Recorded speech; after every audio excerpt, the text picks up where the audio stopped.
One historic residence taking us back in time. Now here are two other iconic buildings dating back to the end of the 19th century, both in downtown Los Angeles and both known for their unique architecture. Let's go inside. Enter St Vibiana's Cathedral in downtown Los Angeles and you are instantly transported back in time. This cathedral was built in 1876.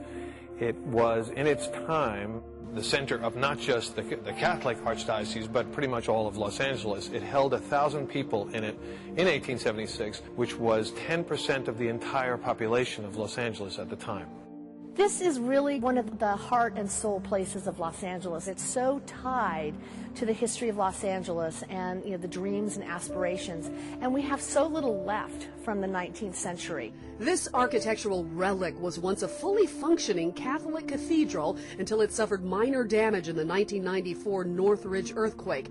Deemed unsafe by the Archdiocese, it was so close to being demolished, it took a lawsuit by a group of passionate preservationists from the Los Angeles Conservancy to save it. This was 10 minutes from being demolished. This was the wrecking ball. They had removed the cupola from the top of the steeple. The Archdiocese began removing artifacts like all of the stained glass windows, and then they started on a Saturday morning to demolish the tower. And we were able to get a judge to issue a restraining order to stop that action. It was a big day for preservation in so many ways because it really forced people to come together and say, we care about this building and we are going to stand firm and try and preserve it.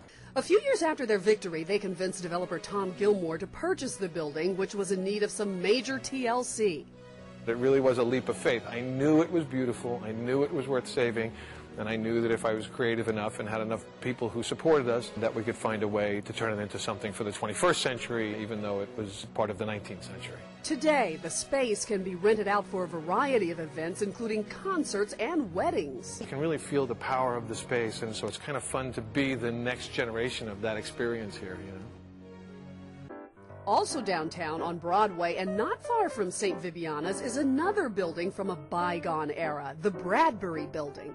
It was built in 1893. Louis Bradbury was the mining millionaire at the time in 1890, and he commissioned his architect at the time, Sumner Hunt. Sumner Hunt did not really come out with the design that Louis Bradbury desired, and he commissioned it to his draftsman, George Wyman. Amazingly, Wyman, who was a relatively inexperienced draftsman at the time, pulled off the project, which resulted in a masterpiece. For inspiration, he turned to the 1887 science fiction novel Looking Backward, which described a commercial building in the year 2000. One of the passages that inspired him was seeing the vast hall filled with light. Natural light floods the five-story building from a massive glass ceiling, one of the building's most impressive features. It gives the illusion of being inside and outside at the same time. The elevators that you see, they're originals. These elevators are the only one left in Los Angeles, operated manually. The original estimate for the building was $175,000, but by the time it was completed in 1893, Bradbury had invested a whopping $500,000. Sadly, he never saw the finished building as he died just months before its opening, but today his legacy lives on. Straight ahead.